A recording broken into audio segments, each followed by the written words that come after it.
This is Kaci Listar with Project 7 Bible Presentation.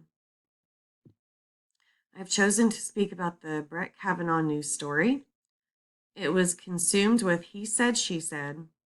It was Republicans versus Democrats. There were allegations, sympathy, emotions, and money. A conservative group that poured more than $5 million into a campaign to defend Brett Kavanaugh launched a new ad this week thanking Senator Susan Collins for her vote supporting the nominee. The ad ends with a phone number for Collins's Washington office. This group spent $100,000 for television and digital ads.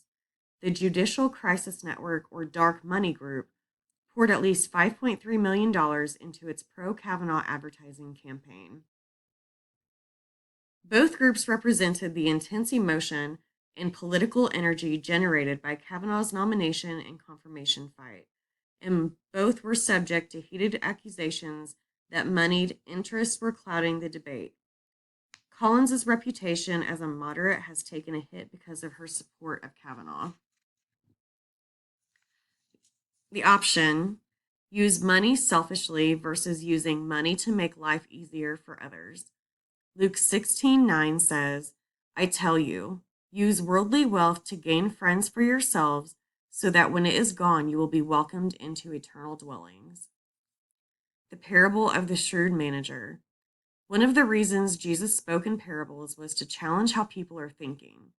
It is important for Christians not to ignore any part of God's word, especially when it seems confusing.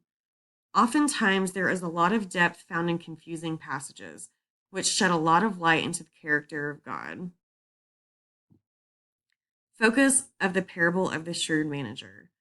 Number 1, focus on the manager parable gives a model for believers and how they should act. Number 2, focus on the owner gives reason to believers that after severe correction, God can restore them to their original state. How this parable shows us how to live. There is nothing inherently righteous about money, and in fact, money is immoral, but Jesus may be telling us in the parable to use our money for the kingdom of God's purpose while we still have money or while we are still living on this earth. An example of that, when we support ministries that preach the gospel and bring it into other parts of the world, we are essentially going to be receiving people into our eternal dwellings because we were part of the laboring into the Great Commission. And this is shown in Matthew 28:18-20, or Acts 1:8. The following verses are why I believe Jesus is telling us that we must use the money that God has blessed us with and entrusted us with to help others come to saving faith, but also may be the principle of not cheating our own masters or employers out of what they deserve from us by what they pay us for our labor. In Luke 16:10-12, states, one who is faithful in a very little is also faithful in much, and one who is dishonest in a very little is also dishonest in much. If then you have not been faithful in the unrighteous wealth, who will entrust to you the true riches? And if you have not been faithful in that which is another's, who will give you that which is your own?